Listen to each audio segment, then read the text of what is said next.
Les pieds sur terre, Sonia Kronlund. Personne n'ose provoquer l'avenir. Faudrait être fou pour provoquer l'avenir. Un des traits communs à un grand nombre de jeunes djihadistes ou apprentis djihadistes auxquels les bons connaisseurs ont pu parler, ceux qui forment le gros des troupes, la chair à canon de l'État islamique, est une incroyable naïveté. Les témoignages se recoupent, les histoires sont identiques. Les jeunes se laissent d'abord embarquer dans un rêve porté par un idéal. On leur demande de participer à un projet, de construire un califat.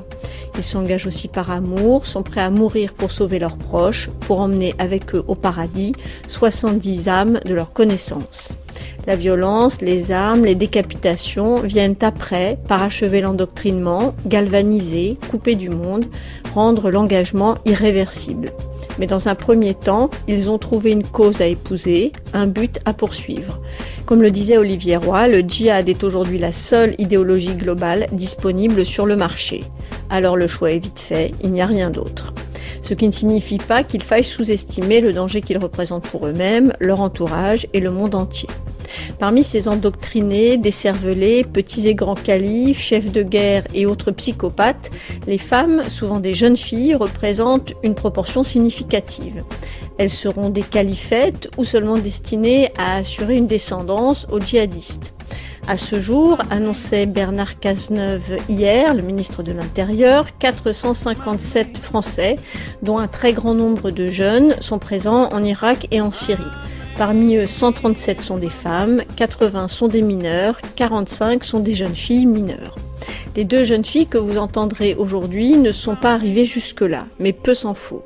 Elles ont été rattrapées in extremis par la justice, par leurs parents, par des amis. Elles ont ensuite été confiées à Dounia Bouzar, qui dans sa structure nommée Centre de prévention des dérives sectaires liées à l'islam, essaie de les remettre dans le bon chemin. Rien ne dit pour l'instant qu'elle y arrive. Mais au moins essaie-t-elle, au moins existe-t-il un lieu qui accueille les jeunes dont le cerveau a été essoré, un endroit où on essaie de leur proposer un discours de substitution qu'elles récitent parfois avec autant de conviction que la shahada. C'est un reportage de Leïla Djitli jusqu'à 14h dans Les Pieds sur Terre sur France Culture. En réalité, on ne sait jamais ce qui se passe, on sait simplement ce qu'on veut qu'il se passe. C'est comme ça que les choses arrivent.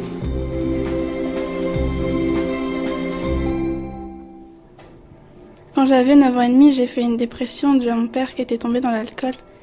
Et du coup, je me suis dit qu'il faut bien croire en quelque chose. Du coup, à 9 ans et demi, j'ai lu la Bible, la Torah et le Coran. Et le Coran m'a le plus touchée. Du coup, je me suis reconvertie à 10 ans et demi. Donc à 10 ans et demi, je me suis reconvertie, donc je l'ai fait toute seule dans ma chambre. Devant ma fenêtre, je m'en rappelle.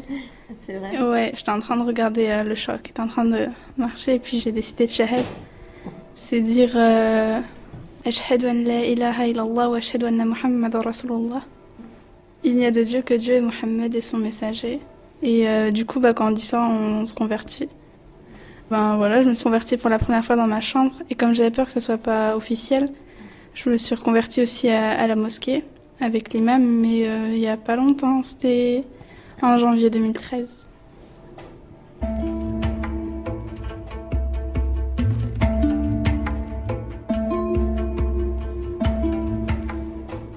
Franchement, je pense que si j'avais pas eu la religion, je serais plus en vie à ce moment-là, parce que comme j'avais fait une dépression, j'ai essayé plusieurs fois de me suicider, donc voilà quoi. Parce que le quotidien était trop difficile à supporter. C'est dur, ouais, je voyais des choses que des gosses de 9 ans doivent pas voir, quoi, donc ouais, c'est dur. Et l'alcoolisme de votre père, c'est ça? Ouais, il y avait des violences, donc. Pour moi, la religion, c'est comme une corde, en fait, et on doit s'y raccrocher, parce que à un moment, si on lâche, on tombe, et si on tombe, ça fait mal. Et donc, sans la religion, je pense que je serais pas là à l'heure d'aujourd'hui. Quand j'avais 11 ans, je l'ai dit à mes parents. Je l'ai pas vraiment dit. Je suis arrivée directement voilée devant elle, et franchement, c'est pas la meilleure solution. J'avais le voile intégral. Je suis rentrée comme ça, ouais, et puis du coup, ma mère, elle a rigolé dans un premier temps, parce que elle pensait que je m'étais déguisée. Et du coup, quand je lui ai dit, après, je mangeais plus de porc, rien. Elle a commencé à se poser des questions, puis je me suis acheté un Coran. Je me suis acheté des livres sur l'islam. J'ai commencé à aller sur Internet, à parler avec des musulmanes. Parce que on a besoin de ça, sinon je pense que c'est plus compliqué pour tenir dans la religion. Puis du coup, ça ça l'a pas trop fait au début, quoi. Elle a jeté mes voiles, elle les a cachés, mais je les ai retrouvés à chaque fois. Du coup, elle a fini par les jeter. Ça a été compliqué au début. Finis ton jambon, mange ton porc. Mais ça fait que depuis janvier 2015 là, que j'ai le droit de porter le voile, de faire bien la prière, de pas manger de porc. Bon, la viande halal, c'est encore compliqué, mais voilà. Et à l'école, comment ça se passait? J'étais un cas social. Je parlais à personne, j'aimais personne. Donc je me dis que si je traîne trop avec des non-musulmans, ma foi elle baisse. Et j'ai pas envie qu'elle baisse parce que c'est ça qui m'aide à me tenir debout. Du coup, j'évitais au maximum d'être avec les gens, mais je m'en portais pas plus mal. Au collège, c'est des gamins. Et au lycée aussi. La foi, c'est un cadeau, c'est un trésor, c'est quelque chose que tout le monde n'a pas la chance d'avoir. Et puis quand on l'a, je pense qu'on se rend pas compte de la chance qu'on a non plus. À l'heure d'aujourd'hui, je me vois plus vivre sans foi, sans croire en quelque chose, sans avoir quelque chose en quoi me raccrocher ou pouvoir me confier à quelqu'un comme ça sans qu'il me le juge. Enfin, il me jugera, mais pas de la même façon que l'être humain en fait. Donc je trouve que c'est une aide, c'est super important. Pour moi, sans foi, l'être humain n'est rien, donc...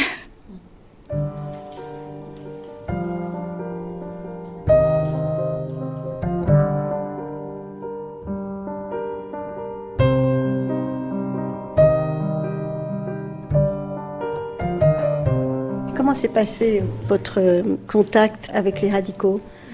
En fait, je cherchais à me marier. Parce que j'avais envie de construire ma famille, d'être tranquille en appartement, tout.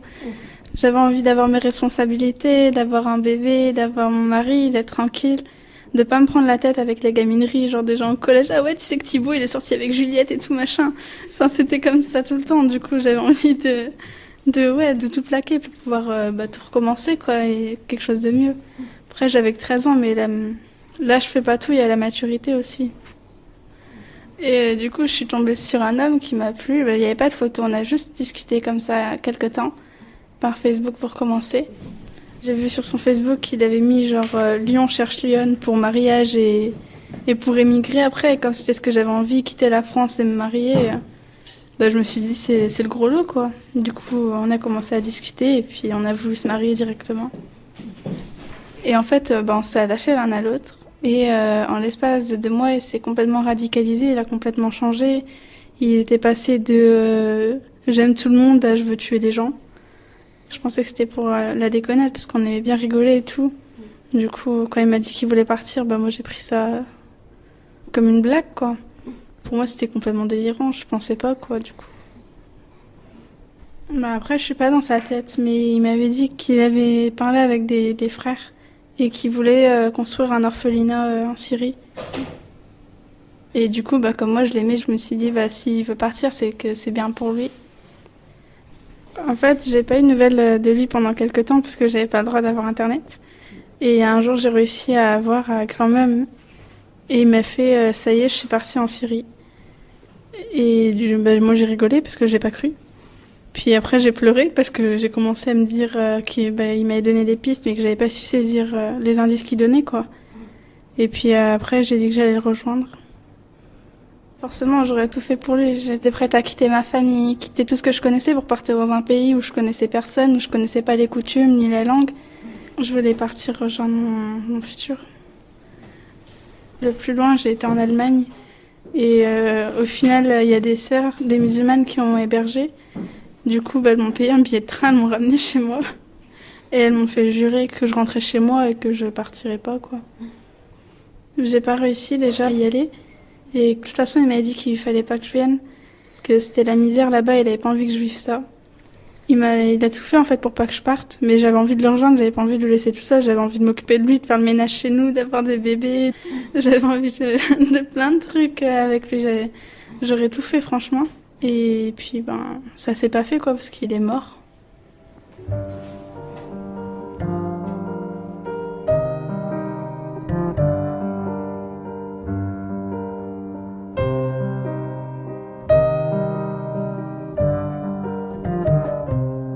comment tu as appris le décès de ce garçon avec lequel tu voulais te marier? Ben, en fait, sur Twitter, des fois, ils postent des photos des martyrs. Et des fois, ils mettent les noms au-dessus, enfin les prénoms, ou les kunyas, comme on dit, genre Abou, machin. Et j'ai vu sa tête, en fait. Ben, au début, j'étais contente, je me suis dit, il est mort martyr. Franchement, au début, j'étais contente, pendant quelques minutes.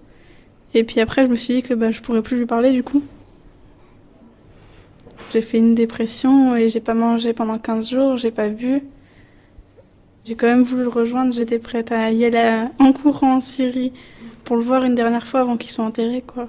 Et je suis toujours en France, donc ça n'a pas pu se faire. Qu'est-ce qui s'est passé? Je me suis fait arrêter à Paris, alors que je devais rejoindre un frère qui devait m'amener jusqu'en Suisse. Et de la Suisse, après, je devais prendre un avion pour partir en Grèce, prendre le bateau pour partir. Après, voilà. Mais en fait, j'ai fait l'idiote parce que je suis restée à Euroline de 6h à 14h. Du coup, ils ont remarqué que j'étais toute seule comme ça et j'ai une tête de gamine, quoi. Du coup, on voit que je suis pas majeure. Les flics, ils sont venus 10 minutes avant que le frère il arrive. Voilà.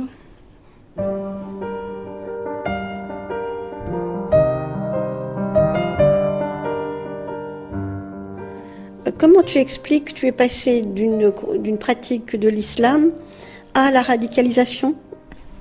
Après, j'ai voulu regarder des vidéos pour me renseigner pour savoir ce qui se passait là-bas.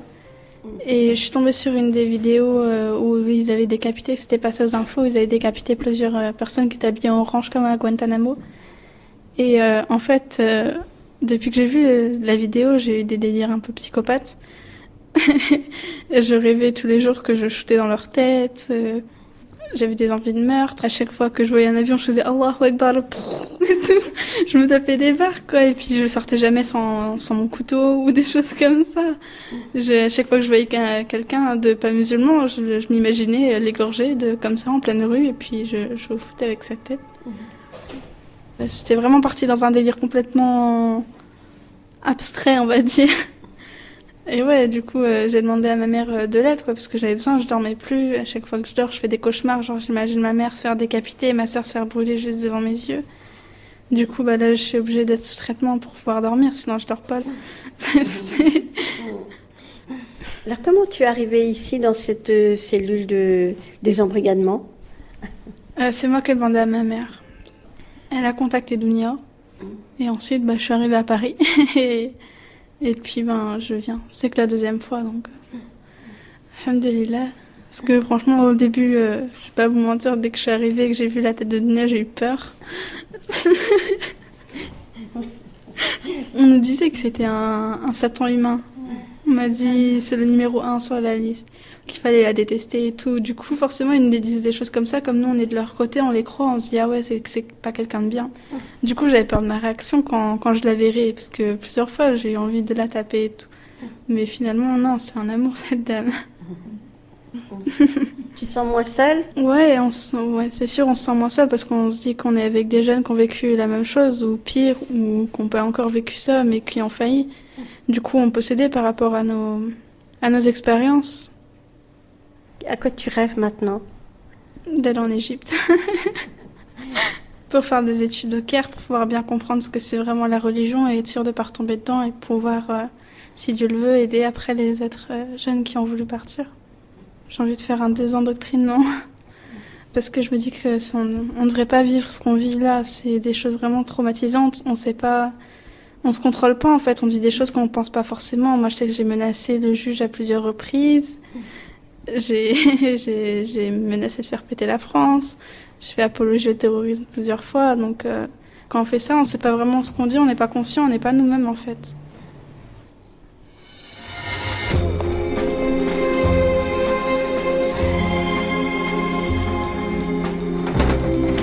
France Culture, les pieds sur terre. Alors toi, Laïla, qu'est-ce qui s'est passé pour toi? Tu avais été recrutée sur Facebook? Oui, il y a eu un lourd endoctrinement. J'étais au lycée, je faisais ma petite vie tranquille comme une adolescente. Et puis jusqu'à qu'ils viennent me parler. Et là, ça a tout bouleversé ma vie. Je voulais devenir infirmière et j'aime beaucoup les enfants, j'ai une passion pour les enfants. Et quand on montre des vidéos d'enfants qui demandent de l'aide, qui se font bombarder par le régime de Bachar al-Assad, Du coup, ça touche tout le monde. Personne n'est insensible à ce qui se passe en Syrie. Donc sur Facebook, on s'ajoute, puis c'est venu comme ça en fait. Et ils ont vu que je voulais aider les autres et tout, que j'étais sensible. Donc du coup, ils se sont servis de ça et de mon manque de science en religion pour m'entraîner dans tout ça en fait. Ils m'expliquaient les vidéos quand j'avais du mal à comprendre et tout. Au début, c'était les enfants que Bachar al-Assad gazait en Syrie, les petits Syriens. Et après, c'était sur les viols des femmes et tout. Après, sur les complots. Puis nous montrer des photos où ils allaient au kebab, des photos où ils reconstruisaient des maisons et tout, des vidéos où ils aidaient le peuple, où ils remettaient les bus en place, les pompiers et tout. Et du coup, voilà, ça attire, quoi. Je me suis dit, je me vois bien vivre là-bas, mariée avec des enfants. Oui, parce qu'on a toujours cette envie de se marier aussi quand on tombe là-dedans. On veut directement se marier, avoir des enfants, être tranquille, vivre sur une terre musulmane et élever mes enfants dans l'islam. Et ça s'est fait rapidement et puis ils m'ont envoyé vers une personne qui était en Syrie pour répondre à mes questions parce qu'il me disait qu'il fallait partir et tout. Mais j'avais quand même des questions. C'était qu'est-ce qui se passe vraiment là-bas Moi, je suis jeune, je n'étais pas mariée, qu'est-ce qui va m'arriver, quoi? Je vais être où? Des choses comme ça, quoi. Parce que j'ai pas d'argent, voilà. Et puis, ils ont très bien répondu à mes questions. Que j'allais être dans une maison avec des sœurs, que mon mari serait au combat, sinon j'aurais mon mari, que j'allais aider les orphelins, que je pourrais avoir même adopté un orphelin, aider les femmes, nana. Je me disais que j'allais aider les autres.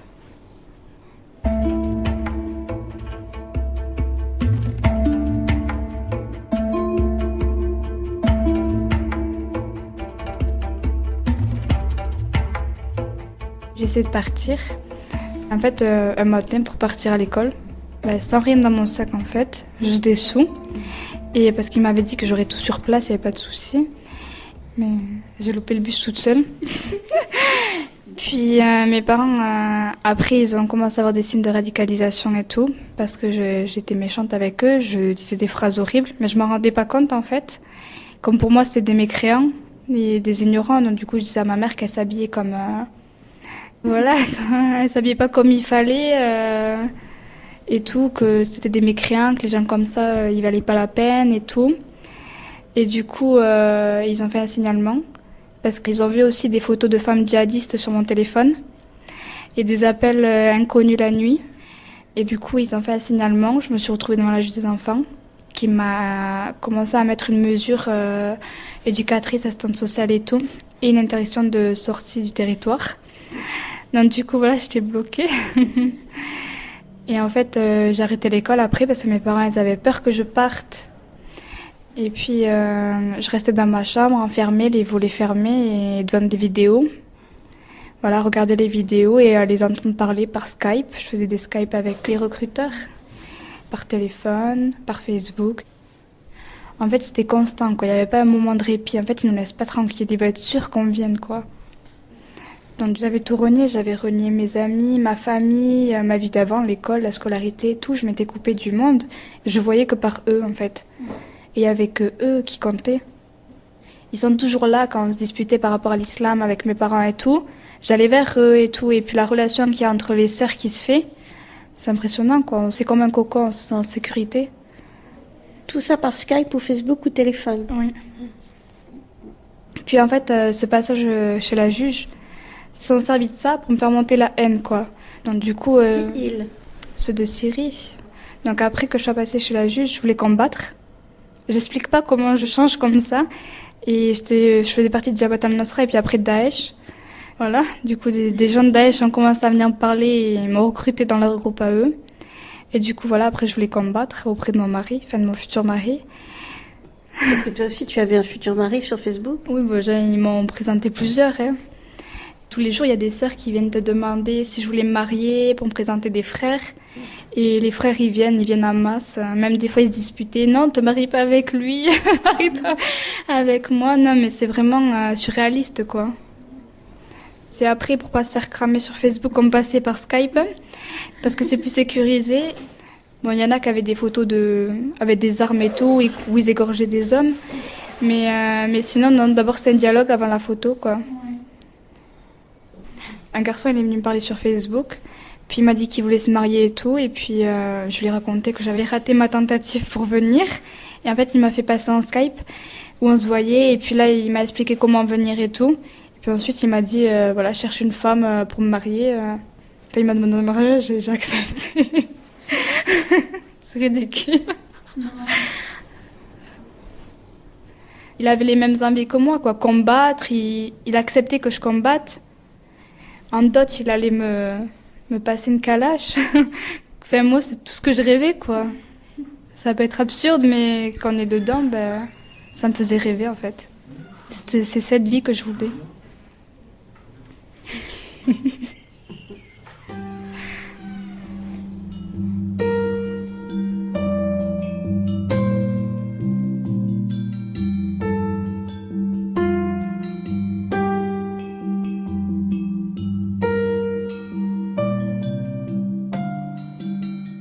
Je voulais combattre, mourir un martyr.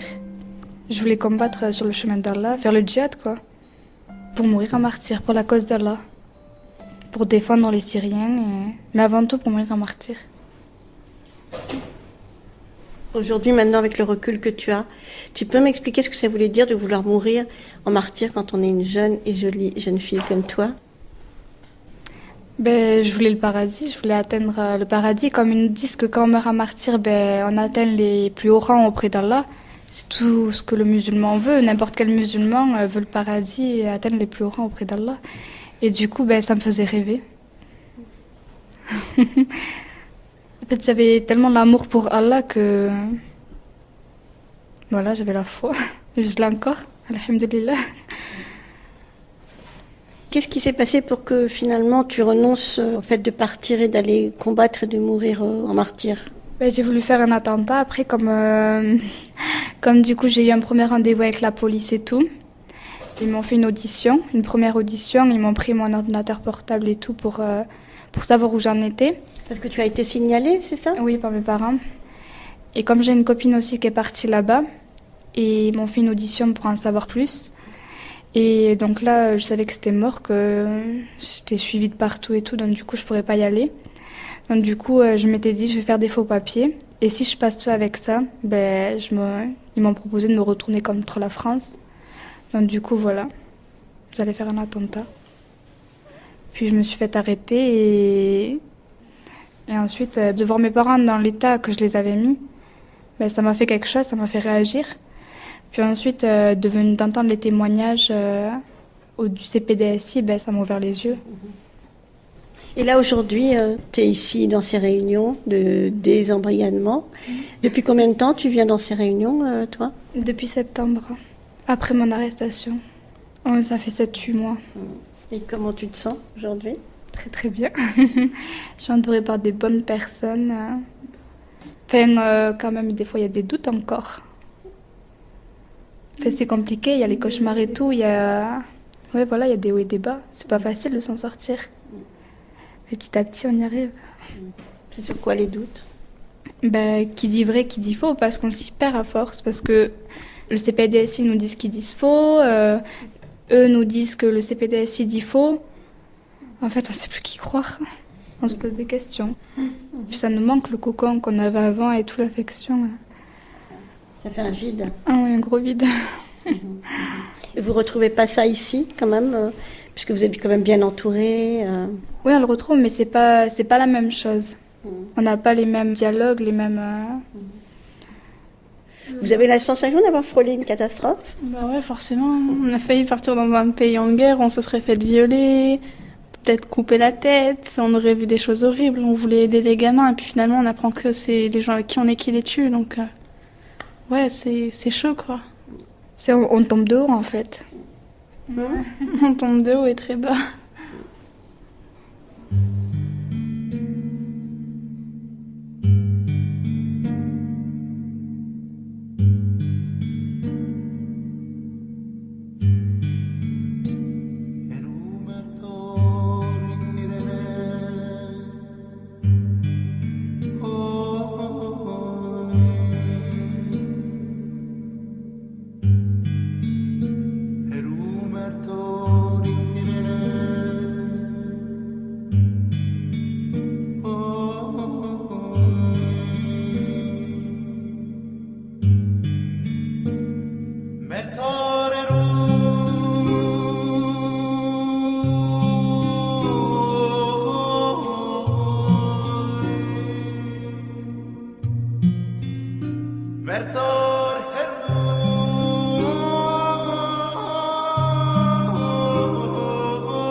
Aujourd'hui encore, c'était les pieds sur terre avec 2 jeunes apprentis djihadistes. Un reportage de Leïla Djitli réalisé par Emmanuel Geoffroy. Merci à Dounia Bouzar, à Leïla et à Samia. Pour en savoir plus, un seul livre écrit par le journaliste qui connaît le mieux les jeunes djihadistes français, même s'il n'a pas eu l'occasion de rencontrer beaucoup de jeunes filles, et pour cause, c'est David Thompson et son livre c'est Les djihadistes français aux éditions Les Arènes.